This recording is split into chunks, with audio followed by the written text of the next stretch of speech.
मेरे साथ ही अगर हम भारतीय संविधान की अनुसूचियों की बात करते हैं तो अनुसूची 1 में भारत में शामिल जितने भी राज्य हैं और संघ राज्य क्षेत्र मतलब यूटी, उन सब का उल्लेख अनुसूची 1 में किया गया है, जिसमें 28 राज्य व 8 केंद्र शासित प्रदेशों का उल्लेख है। सीधे सीधे सूची बनाई गई है, उसमें 28 राज्य और 8 केंद्र शासित प्रदेश इस समय हैं।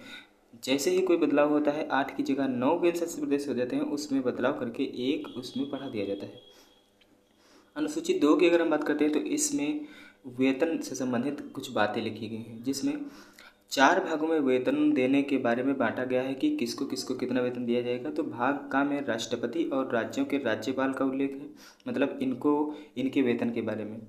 और भाग खा में वो जो काखा गाघा के राज्य थे 1956 में, तो 1956 के बाद में 1 नवंबर 1956 को जब रीऑर्गेनाइजेशन जब हुआ, तब 7वां कॉन्स्टिट्यूशन अमेंडमेंट 1956 था, उसी की धारा 29 के तहत इसको हटा दिया गया था भाग खा को। भाग गा में लोकसभा के अध्यक्ष, उपाध्यक्ष, राज्यसभा के सभापति, उपसभापति, विधानसभा के अध्यक्ष, उपाध्यक्ष, विधान परिषद के सभापति और उपसभापति, इन सब का भाग गा में वेतन दिया गया है। भाग घा में सर्वोच्च न्यायालय के न्यायाधीश, उच्च न्यायालयों के न्यायाधीश तथा नियंत्रक एवं महालेखा परीक्षक, इसका वेतन का उल्लेख है इनके।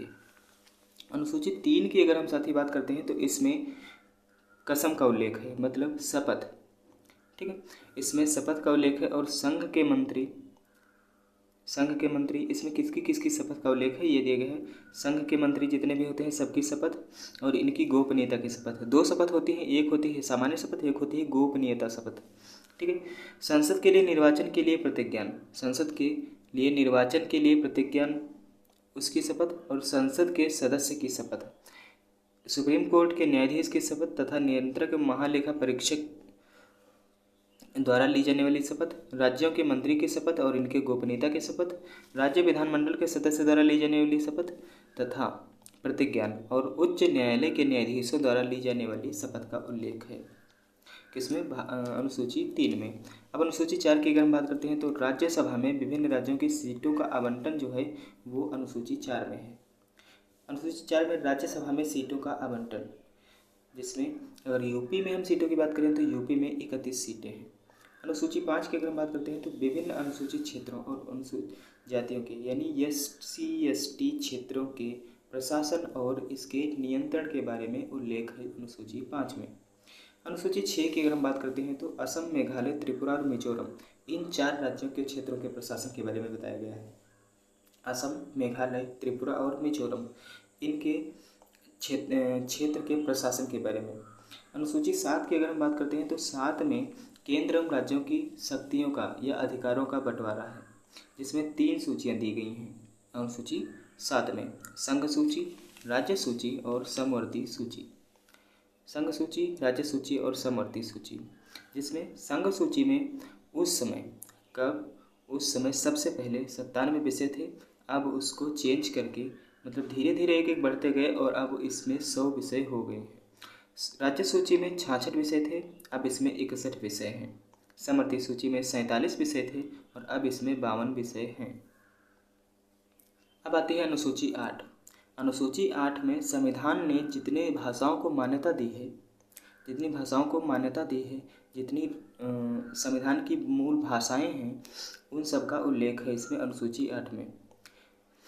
तो सबसे पहले जब भारत का संविधान बना था तब उसमें 14 मूल भाषाएं थीं, लेकिन इस समय वर्तमान की अगर हम बात करते हैं तो इसमें 22 भाषाएं हैं।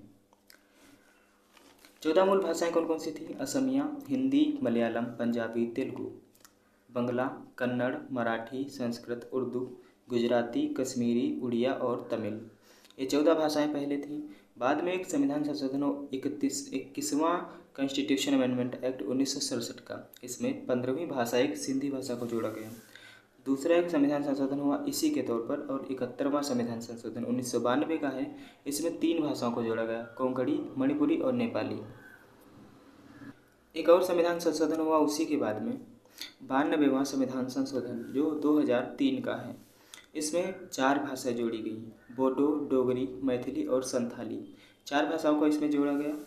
92वां कॉन्स्टिट्यूशन अमेंडमेंट एक्ट 2003 का।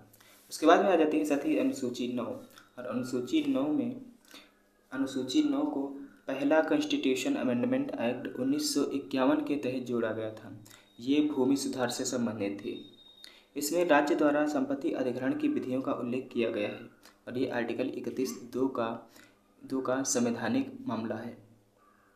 इसमें 284 अधिनियम हैं और इनको न्यायालय में चुनौती नहीं दी जा सकती। लेकिन 11 जनवरी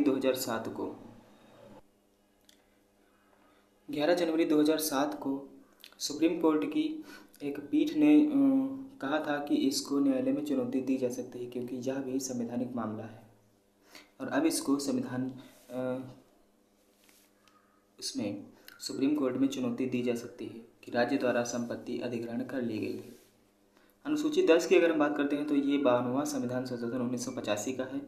ये दल बदल से संबंधित है। 10 से दल बदल।